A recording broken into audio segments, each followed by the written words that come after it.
Labirin Kehidupan kembali menjumpai Anda, sahabat. Tulisan Pendeta Yowas Adi Prasetya kali ini diberi judul Sinkronis dan Diakronis. Saya Daniel Budi Laksono. Sahabat, salah satu kebahagiaan seorang murid adalah ketika ia bisa mengekspresikan secara publik perasaan hormat kepada gurunya.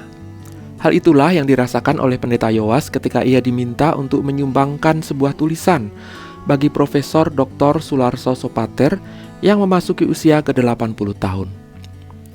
Namun rasa bahagia tersebut sontak bercampur dengan kegalauan, sebab tiba-tiba ia harus berpikir keras, tulisan yang semacam apa yang cukup memadai untuk merefleksikan kehidupan seorang begawan di dunia teologi dan gereja di Indonesia seperti Pak Larso.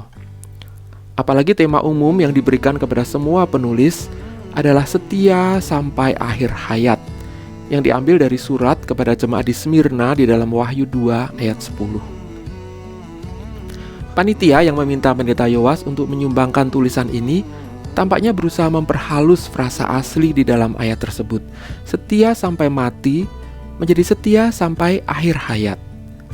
Ia menduga ada dua alasan yang mendasari penghalusan ini.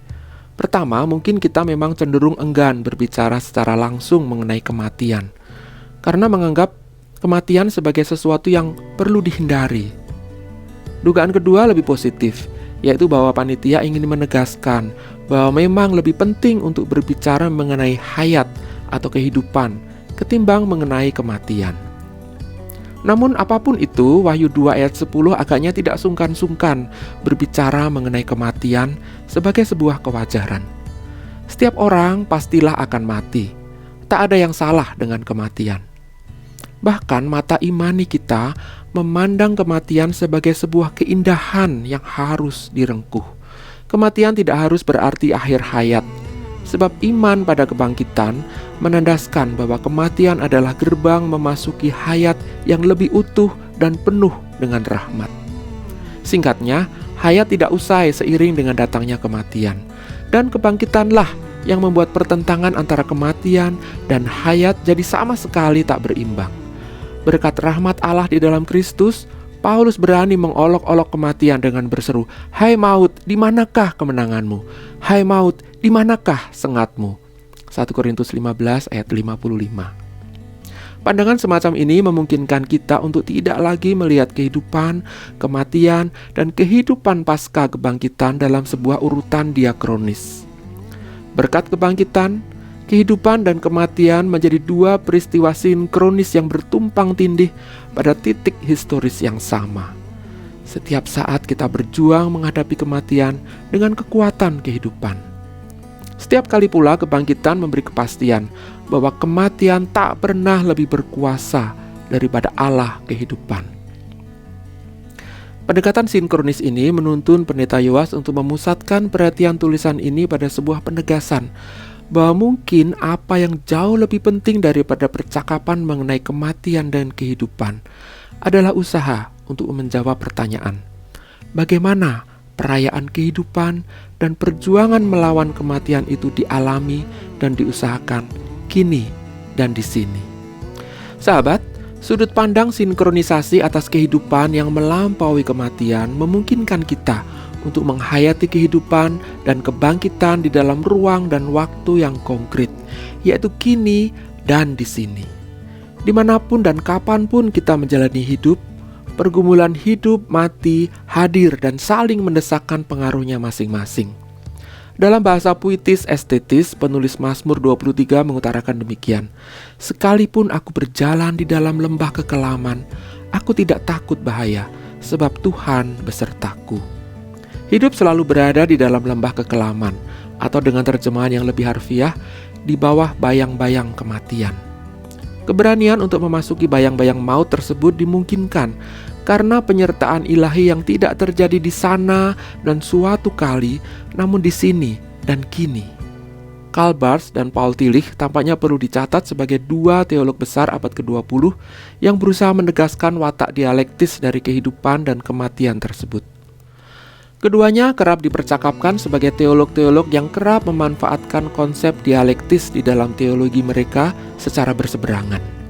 Kita tidak akan memasuki ranah perdebatan kedua teolog mengenai pemikiran dialektis. Apa yang kita pinjam dari mereka adalah bagaimana pemikiran dialektis mereka membantu kita menghayati kekinian dan kesinian dari iman. Barth misalnya memahami bahwa aktualitas penyataan Allah di dalam Kristus yang terjadi pada satu saat dulu di suatu tempat menjadi aktual berkat karya Roh Kudus bagi kita di sini dan kini.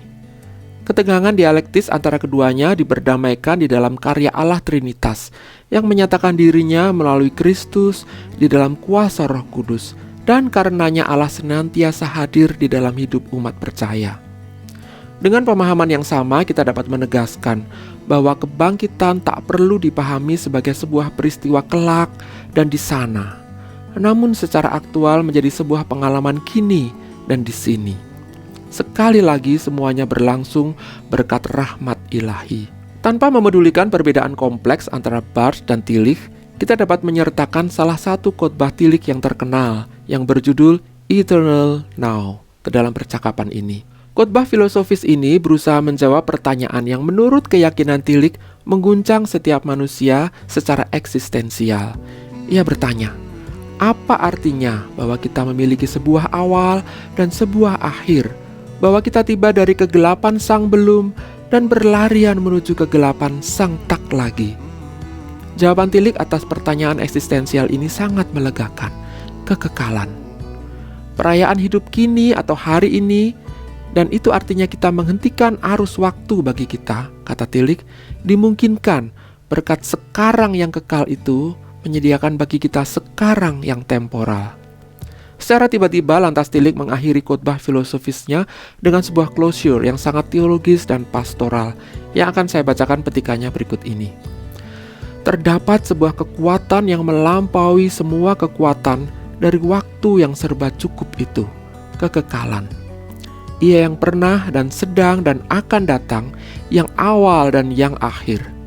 Ia memberikan kepada kita pengampunan untuk apa yang telah kita langgar. Ia memberikan kepada kita keberanian untuk apa yang akan tiba, dan memberikan kepada kita istirahat di dalam kehadirannya yang kekal. Sangat melegakan.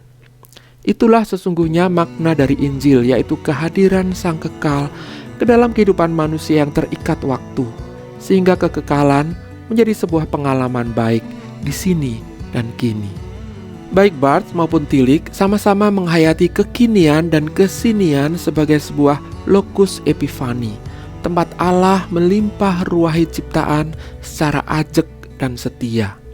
Ia mendobrak manusia yang tengah merana karena kegamangan masa depan atau keterikatan pada masa silam, serta menyampaikan sebuah undangan untuk menghayati cinta dari Sang Kekal di sini dan kini.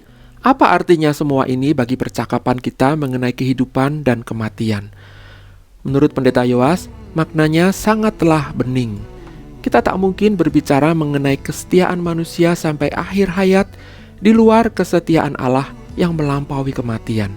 Atau dengan kalimat lain, imbauan pada umat beriman untuk setia sampai akhir hayat merupakan sebuah kemungkinan di tengah ketidakmungkinan hidup yang terjebak ke dalam kematian, berkat kesetiaan Allah yang menerobos kematian dan mengubah kematian menjadi kehidupan.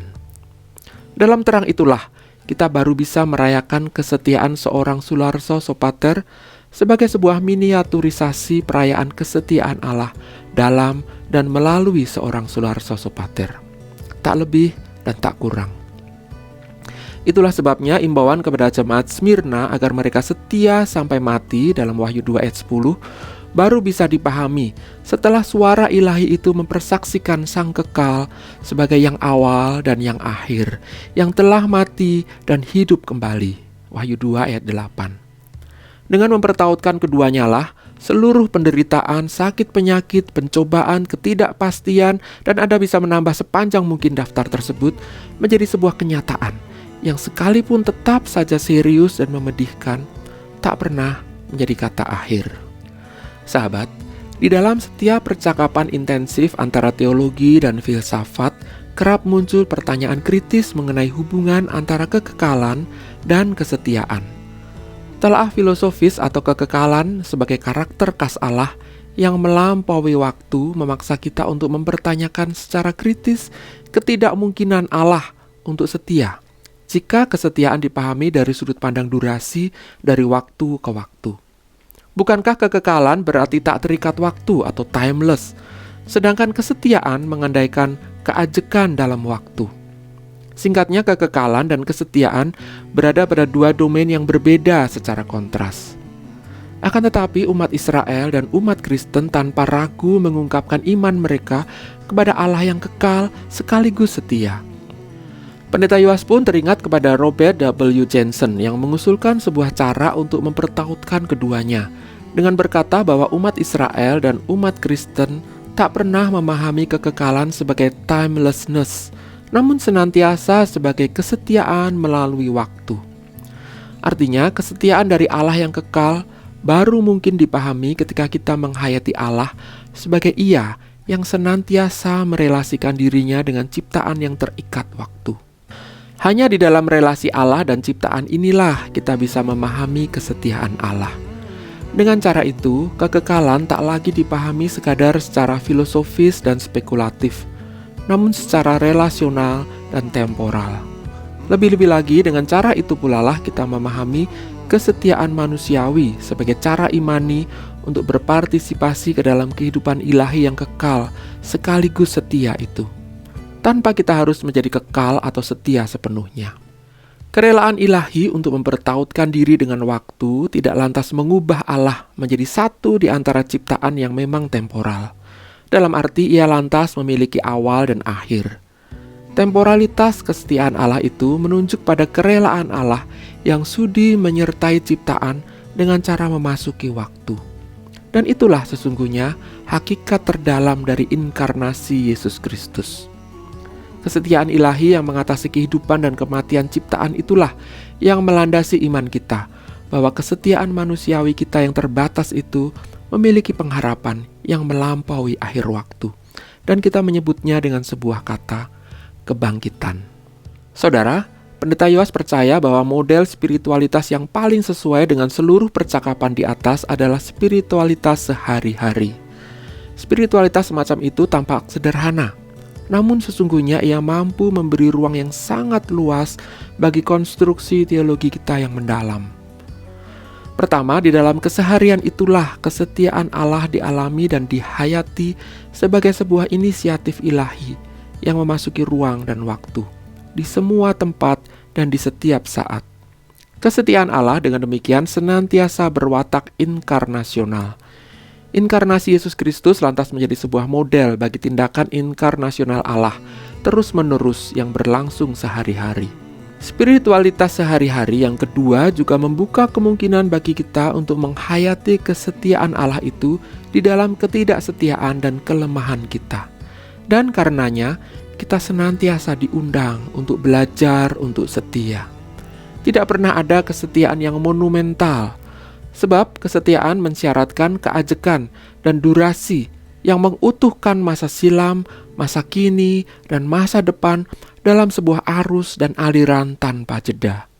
Kita bisa saja mengekspresikan kualitas iman yang spektakuler pada ruang dan waktu tertentu. Namun ia tak berarti apa-apa jika tidak muncul dari dalam rahim kesetiaan yang menghayati kehadiran ilahi itu setiap saat dan di semua ruang kehidupan, kini dan di sini. Sahabat, terima kasih Anda sudah meluangkan waktu Anda bersama kami. Anda membutuhkan naskah cetak lengkap Labirin Kehidupan? Silakan menghubungi BPK Gunung Mulia. Terima kasih dan sampai jumpa.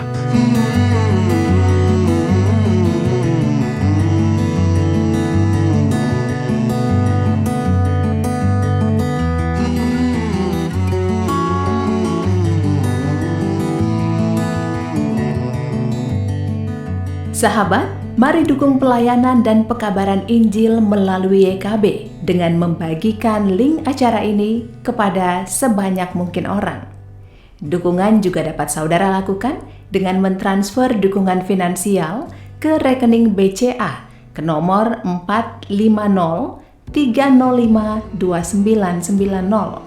450-305-2990, atas nama Yayasan Komunikasi Bersama.